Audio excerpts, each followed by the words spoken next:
Voilà, après la question, nous allons revenir sur la Bible. Que Dieu vous bénisse. Ce matin, je voudrais échanger un peu avec les auditeurs, auditrices, mes followers, tous ceux qui sont avec nous sur notre page TikTok, Facebook et qui nous suivent sur YouTube. Nous voulons dire bonjour, que le Seigneur vous bénisse, que cette journée soit une journée remplie de sa grâce, de sa bonté, et que tout ce qui est comme montagne devant toi, le Seigneur t'aide à surmonter.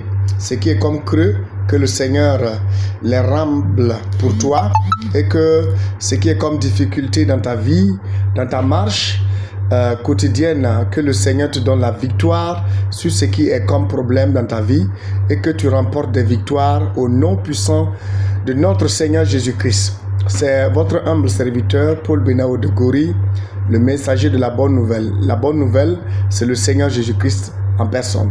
Nous sommes là pour édifier, nous sommes là pour encourager, nous sommes là pour bénir des vies, nous sommes là pour donner de la motivation, nous sommes là pour que le royaume de Dieu soit annoncé et aussi dire que Dieu vous aime. Il y avait dans le livre de Marc, le chapitre 12, il y avait un débat qui a eu lieu à quelque part. Voilà. Je ne peux pas tout le dire, comme ça doit être un peu court.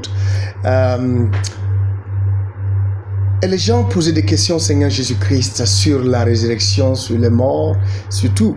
Et en bref, si vous voulez mieux comprendre, allez lire Marc 12, le verset 1 jusqu'au dernier verset. Vous allez mieux comprendre. Mais ce que je vais dire se trouve dans le verset 29, 30, 31. Il dit, les gens posaient des questions et Jésus leur répondait, oui, notre Dieu, c'est le Dieu des hommes vivants et non pas des morts. Il y avait juste à côté un scribe qui connaît très bien les Écritures, qui avait tellement compris que Jésus a donné une réponse cohérente, une réponse correcte. Alors il s'est approché du Seigneur Jésus-Christ et il a posé cette question au Seigneur dans le verset 28. Vous pouvez lire. L'un des scribes qui les avait entendus discuter, sachant que Jésus avait bien répondu aux séduciens, s'approcha de lui, demanda.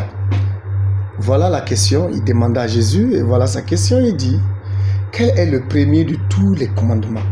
Lui-même, quand les gens posent des questions là, c'est que eux-mêmes là, ils ont des problèmes avec. Ils ont étudié des docteurs de la loi, ils ont étudié, ils ont compris, mais eux-mêmes là, ils savent, ils doutent sur leur compréhension. Est-ce que c'est ça? Est-ce que c'est pas ça? Mais est-ce que c'est ça? Mais Jésus était un maître hors pair. Jésus était un enseignant hors pair. Il était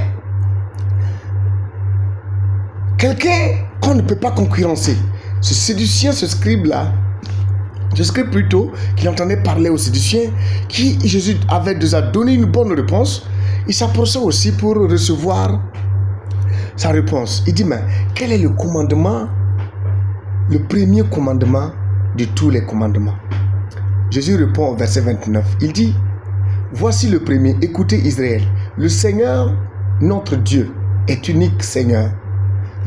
Écoutez Israël, aujourd'hui là, ce n'est pas le peuple Israël, mais tous ceux qui croient au Seigneur, tous ceux qui croient en Dieu, à travers le sacrifice du Seigneur Jésus-Christ, fait partie du peuple d'Israël, fait partie de l'arbre greffé, fait partie de cet arbre héritier et co-héritier de Christ, à travers le sacrifice. Donc écoutez, nous tous qui croyons en Dieu à travers le sacrifice de la croix du Seigneur Jésus-Christ. Il dit, écoutez Israël, c'est-à-dire enlève Israël, tu mets ton nom. Écoute-toi qui m'entends. Le Seigneur, notre Dieu, est unique Seigneur. Il est unique. Dieu est unique. C'est ce que je voudrais que vous compreniez. Les gens disent, ah, tous les chemins vont à Rome. Non. Dieu est unique. C'est d'abord ça. Je veux que tu comprennes. Dieu est unique. Il est unique Dieu. Le créateur des cieux et de la terre, là, il est unique. Voilà, et il continue. Dieu est unique Seigneur. Mais qu'est-ce que quand il est unique là, qu'est-ce que toi tu dois le faire pour lui?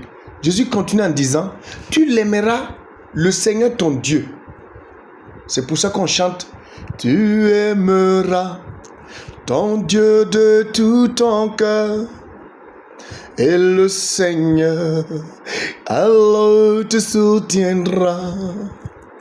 Ton ennemi s'enfuira devant toi. Tu aimeras ton Dieu de tout ton cœur. Il dit, le Seigneur Dieu est unique. Tu l'aimeras, le Seigneur ton Dieu. Tu aimeras le Seigneur ton Dieu de tout ton cœur, de toute ton âme et de toutes tes pensées et de toutes tes forces. Tu l'aimeras. Toi qui es chrétien, aimes-tu Dieu? Aimes-tu Dieu de tout ton cœur? As-tu de l'amour pour celui qui a créé le ciel et la terre? L'aimes-tu? Si tu l'aimes, est-ce que ce que tu vas là, il va avec le comportement de quelqu'un qui aime son maître? Nous devons aimer Dieu. Parce que la Bible est claire que lui, Dieu, il nous aime. Dieu nous a tant aimés et il nous a donné son Fils unique, le Seigneur Jésus-Christ, afin que quiconque croit en lui ne périsse point, mais qu'il ait la vie éternelle. Dieu nous a aimés et il a donné un sacrifice unique parce qu'il est unique et tout ce qu'il fait est unique. Et la voie pour aller au ciel, engendré par son amour, c'est en donnant Jésus pour qu'il meure sur la croix et qu'il ressuscite, afin que quiconque croira en Dieu à travers le sacrifice simulé de Christ, tu ne seras pas condamné mais tu seras sauvé. Aimes-tu Dieu? Si tu aimes Dieu, est-ce que tu as entendu qu'il t'a aimé et qu'il a donné son Fils pour que tu puisses le suivre et aller au paradis? Si tu as entendu, est-ce que l'as-tu obéi? L'as-tu donné ta vie? Non. Et continue en disant, tu dois l'aimer de toute ton âme, de toutes tes pensées, tout ton esprit et de toutes tes forces. Tu dois aimer Dieu de toute ta force. Et si tu aimes Dieu de toute ta force, tu dois chercher à connaître les règles de Dieu. Tu dois chercher à connaître les recommandations de Dieu. Tu dois chercher à plaire au Seigneur et non pas aux humains. Tu dois chercher à assumer le ministère que Dieu t'a donné et non pas à la torture des hommes, non pas à la désorientation des humains. Tu sais, quand Dieu t'aime, Dieu te donne une voie. Mais tu sais, tes amis, ceux qui sont censés t'aider à accomplir cette destinée-là, ce sont eux qui vont devenir des embuscades sous tes pieds. Mais mon ami, tu dois garder l'amour de Dieu dans ta vie. Tu ne dois pas abandonner. Voilà le second. Il dit, voici le second. Tu aimeras ton prochain comme toi-même. Il n'a pas dit tu aimeras ton prochain plus que toi-même. Il a dit comme toi-même. De la façon dont tu veux être sauvé là. C'est de cette même façon que tu dois démontrer l'amour de Dieu à ton prochain. Que lui aussi il puisse comprendre que Dieu l'aime et que Dieu veut le sauver le jour du jugement. Mon frère, donne ta vie au Seigneur. Ne te laisse pas baratiner. Ne laisse pas un esprit mauvais te séparer de l'amour que tu dois porter pour ton prochain. Tu dois aimer ton prochain comme toi-même. Toi qui m'entends là, est-ce que tu aimes ton prochain? Est-ce que tu n'es pas en train d'attaquer ton prochain? Est-ce que tu n'es pas en train de mettre des barrières dans les roues de ton prochain? Est-ce que c'est pas toi qui montes le complot contre ton prochain? Est-ce que c'est pas toi qui es en train de tout faire pour que ton prochain meure, pour que ton prochain rate sa mission? C'est pas toi qui es en train de haïr ton prochain. Dieu dit tu l'aimeras comme toi-même. Est-ce que tu vas t'auto-faire du mal? Vas-tu auto-faire du mal à toi-même? Non. C'est de la même façon dont tu ne feras pas de mal à toi-même. C'est de cette même façon Dieu te demande que tu aimeras ton prochain comme toi-même. Tu ne dois pas attaquer ton prochain. Tu ne dois pas haïr ton prochain. Tu ne dois pas détester ton prochain. Tu ne dois pas faire des calamités derrière lui. Tu ne dois pas lui donner des étiquettes négatives. Tu ne dois pas salir son nom. Toi qui m'entends, toi qui écoutes ceci, repens-toi, changez de mentalité. Si vous continuez comme ça, vous allez gâter l'œuvre et vous allez détruire cette mission que le Seigneur nous a confiée. Nous devrons aller de loin et prêcher l'évangile, que Christ soit annoncé à notre prochain, pour qu'il puisse comprendre que Dieu les aime et Dieu veut qu'ils aillent au paradis. Tu aimerais ton prochain comme toi-même. Il termine pour dire, il n'y a pas d'autres commandements plus grands que ces deux-là. Je vais me limiter au verset 31. Il n'y en a pas.